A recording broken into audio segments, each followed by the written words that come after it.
Greetings, everybody. My name is Knight. I'm hoping everybody having a great day today.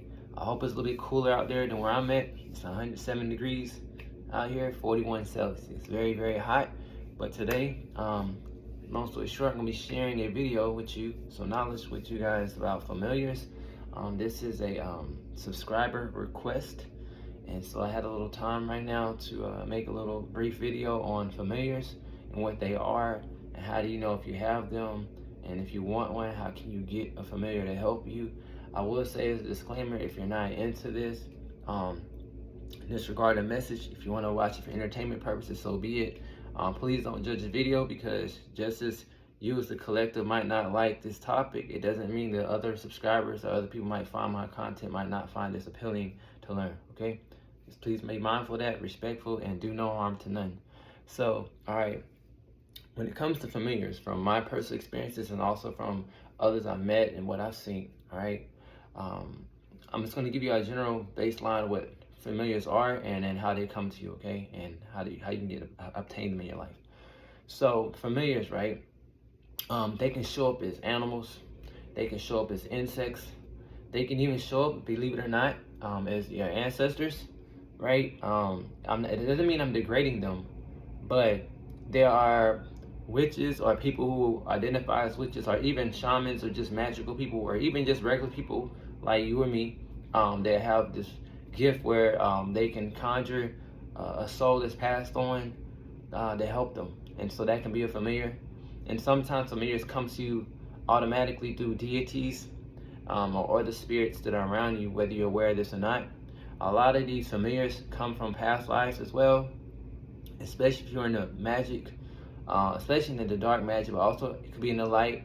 A lot of also the familiars can also be demons or daemons. I rather say daemons, because from my personal perspective, there are daemons that can be neutral. They can do favor and they can hurt you. And then there's some daemons that don't really want to do any harm to people. It's just trying to like gain acknowledgement to get energy. You know, I'm not telling people to work with these things, but it's just off of what I've seen through my experiences and also what I read. Because before it became demon, it was daemon. When you look at in ancient Greece, it was daemon. Even angels were daemons. And that's why I also tell people as well, if you are talking to an angel, even if you think it's yours, use your discernment, because all angels are not the best. Some angels can be just as worse, if not, more powerful and meaner than daemons. And also a lot of daemons that might be familiars are low ranking daemons, okay? So when I'm saying daemons, just put in mind demons, okay? Also, another way to obtain familiars, other than them showing up to you or a deity bringing them to you, or you asking a deity, if you aren't a deity work or goddess work or whatever, or God's work, is asking them to give you one. And sometimes you don't even ask for one, they'll give you one. They'll assign one to you if you are working with gods and goddesses and deities. Also as well, there are in some religions like Taoism, and I know this because I was in Japan, when they practice self-dominance, which is like fasting and abstinence.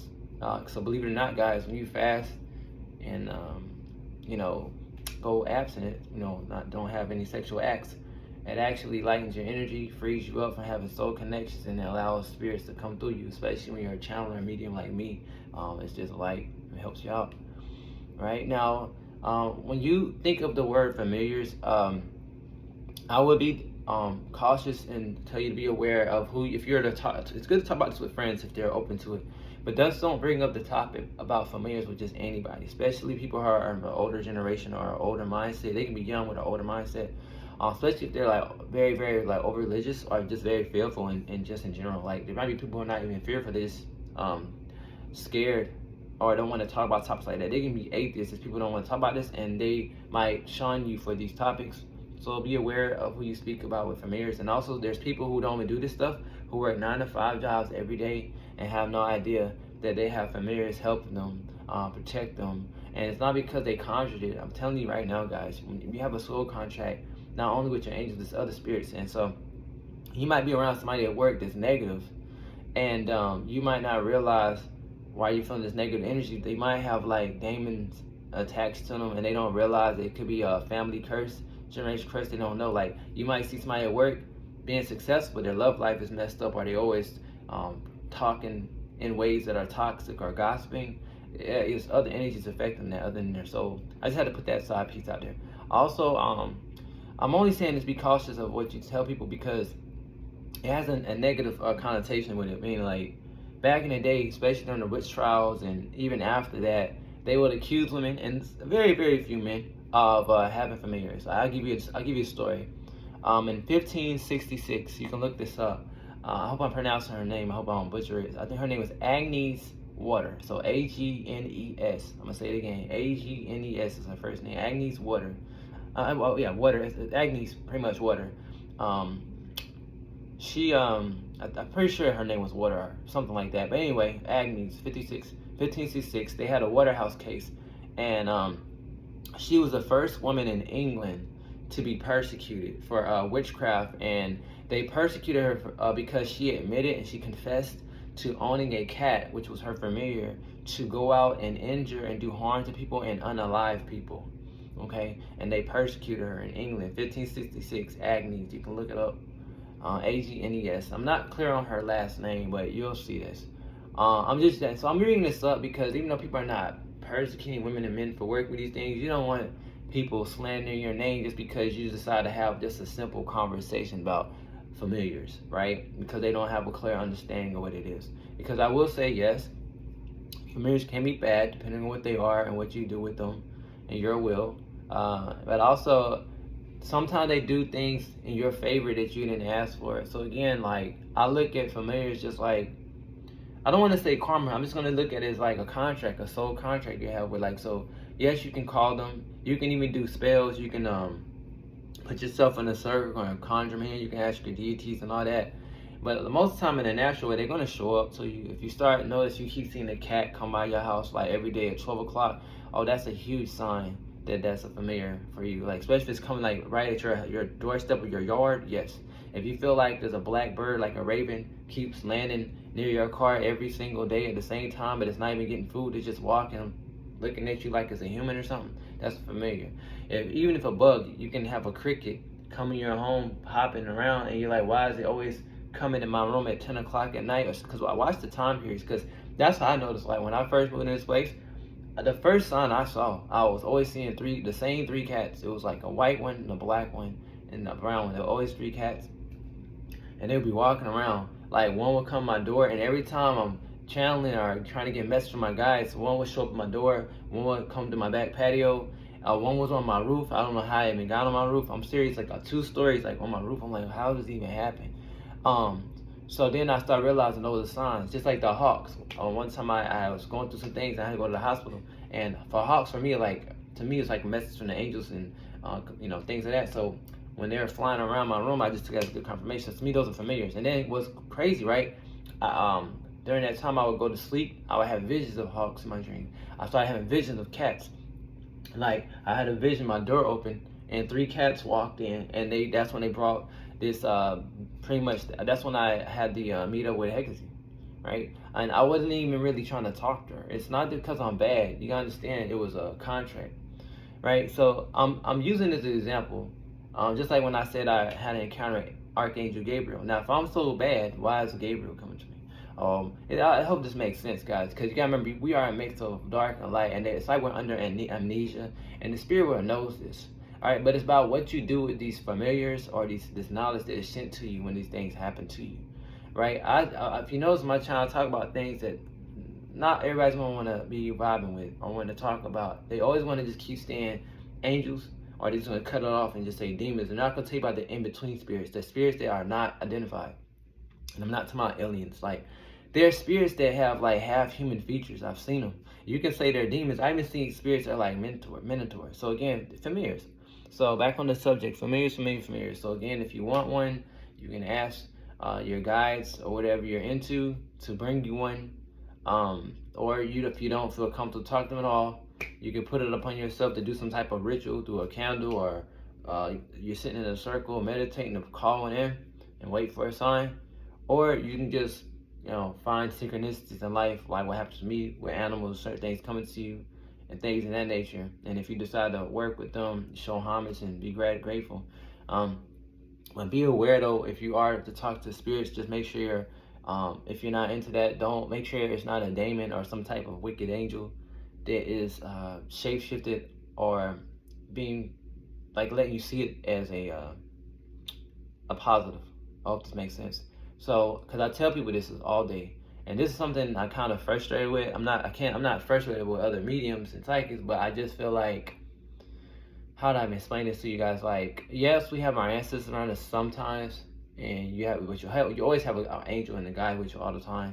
But I'm telling you guys right now, there's always a negative spirit going to test people. You have to go to test. If you wonder why your dating life is messed up, your money is messed up, you have to go through tests. It's not that these things want to really destroy you, but they have a purpose, and it has no meaning, it seems like at times, right? Your dreams seem like they have no meaning because you gotta remember it's from the subconscious, chaotic, and it's here to just draw chaos in your life, and you have to figure out how to put structure in your life. So again, be cautious what you bring in and you call out to, because again, I see other things other than angels and demons and lost souls. There's lost souls in houses walking around. And what I mean by lost, not really like lost, but it's just like they're not going to heaven, a heavenly state or a hell state. They're just here, but nobody's really explaining this. And then you can see some psychics can see your ancestors, but it doesn't mean they're good. Like some ancestors want to live through you. They still, when they left here in a lower vibration with addictions. And so you might realize you're drinking more, but you not realize you had an uncle that drank and he's around you right now. So even though he's protecting you, he's living through you. When you drink alcohol, he can come through your body. So even if you're not a medium or a channeler, or you don't do tarot, that's how spirits work, and you think it's you, but it's no. And so you wonder why you can't break the addiction of drinking, because your uncle is going through you. It's not even a demon, bro. It's not even a demon. It's your uncle. And so I'm a firm believer you don't call out to all ancestors, okay? It doesn't matter if you're out of the same culture. And also, people need to understand from your past life, you have guides that might not look like you. So if you're a person out there, which these can be kind of like familiars as well, if you're a person out there, and no matter your identification, meaning like you could be Asian and you wonder why you're seeing a Caucasian man in your dreams is helping you, that's your guide. It decided to show up as Caucasian, possibly also showing you signs that you are Caucasian. If you are an African American or black and you have an Asian guide, yeah, you might most likely you're Asian. Guys, they don't come there looking like that for no reason. They're showing you signs of where they knew you from. So that's why people need to it's good to be proud of your culture, that the skin we're in, but this is just a bodysuit. So don't get caught up in being all like prejudiced towards each other, and having these stereotypes when you don't know what kind of guys you have around you. Like I've seen people who don't like other cultures, but they have like guides that are not even the same culture, guys. Like meaning like they might have an uncle and a grandmother that's Caucasian around them, and they're angels, but then there'll be a spirit that's Spanish helping them. They have no idea, or African American. It's just, it's really mind blowing. But I don't expect people to know that because everybody don't see spirits, and so that's why I said. And even if you're a medium, certain spirits don't show themselves to mediums. Like it can be human souls, but some human souls are very powerful. They might have done magic, or they just have a very light spirit, so they don't show in physical form. They don't even want to tell the medium what they look like. So if you meet me, I might say, hey, your uncle and your grandmother around you, right? And then I might actually see a demon and an angel, right? I'll see the demon and the angel and your uncle and the grandmother figure, right? But another medium might not see the demon. They'll just see the angel and your grandmother and your uncle. That's because this demon is so powerful that that medium is not able to tune in to see the demon on the left side. So when you're out here doing medium shit, doesn't mean people are not gifted, but they might not be able to see. Like I've seen these, what y'all would call, from y'all perspective, I'm only using the description. I'm not saying this is what they are. A reptilian. I've seen these demon-looking creatures that look like reptilians that you identify as aliens, but I look at them as interdimensional beings trying to control humans. I hope this makes sense. And they're so strong that they can veil themselves even more than ghosts or even some demons. And they've been here for millenniums, right? And I've asked a lot of mediums, have you seen these beings? And they be like, no. They tell me no. And I'm like, y'all don't see these things walking around? Yeah, it's like it's interesting. So again, I want to identify them as familiars. They're like their own little thing there. And that's why I said there's so many different creatures that the omnipresent force creator has created that you guys would have no idea. I'm telling you right now too, a lot of the myths and stories that they call mythology, whether from Greek mythology, Vikings, Africa, all that. A lot of these beings are real. These people, or even if people want to say they're primitive, they had more knowledge than what we think they had, and they weren't distracted as us, and they were definitely spiritually connected. I can definitely say that. They're not sitting here building pyramids and Greek temples for no reason. They're not sitting here building huts for no reason if the spirits weren't real. And I feel like as humans, we've gotten so technical, and we think we're so smart that, you know, that what they did was just dumb and not real. Like, you think these people are gonna just make up a God's name if it wasn't real? Even in the Bible it says, worship no gods before me. And so again, now these gods, I'm only saying all this because these gods and deities can be similar to familiars. I'm not demoting them, but they help you. But they definitely can bring these familiars in. So again, just be mindful. I had to get back on subject, but I get really passionate about this stuff. Is there anything else I want to talk about familiars? Now, just be mindful if you are working with them or you're trying to. Again, it doesn't mean, from my perspective, and what I was saying earlier, be careful how you talk about these things as well, is because, you know, you don't want people to think you're like the devil or you're evil, because, again, sometimes familiars come to you, you didn't even ask for it. So if you actually say that word familiars to somebody who's very overly religious or too much in like not in the best energy, they can really misunderstand you and look at you differently, and that can make you feel bad, especially you know you have a good heart. That's pretty much what I'm trying to say. And also, again, be cautious what spirit you talk to, because you don't want to be talking to a lower vibrational energy that you or somebody else would perceive as a devil. And I will say again, if you are connected to some devil or Satan energy, if you feel like that's a real energy, that energy can give you, you know, familiars too. So overall, that's my thoughts and what I've seen through my experiences of what familiars are, and how they can be different things. Because the main form of familiars that I've heard people talk about a lot is just animals and sometimes demons, but not really. They keep it light because of the internet, and I could tell that certain people don't want to talk about these things, okay? Now, as you know, I made this video today. I'm still going to be doing tarot, but from time to time, I like to make videos on what I would like to share. Also off of my subscribers' thoughts, so what they want to ask me, what they would like to know. So if you have anything you want to make as a topic to ask me, I'll put it on the video. And if I have any type of references, I will show you. Also as well, yeah, you can look forward to that, man. I'm a talker, as y'all can see, but I'm also an introvert. It's something about this. I can talk on here, but in person, I'm more pulled back and reserved. But other than that, guys, I'm really trying to make sure I'm hearing everything correctly about if I didn't miss anything. Don't want to make this too long. If I did, I'll probably make another part. I hope that makes sense, especially for my subscriber out there who asked this question. Because I'm a person that, how I am is that it doesn't matter how small my following is or how big my following ever gets. It's that one person that I love to touch, because I just like to help people, and it stems from my military background, and I just love that. And so shout out to you, subscriber. Much love to you who asked me this question. I love your comments. I'm not gonna put your name out there. I'm trying to maintain your privacy. And again, with that being said, my name is Knight, and I wish you guys a blessed day wherever you guys are at. Blessed be everybody.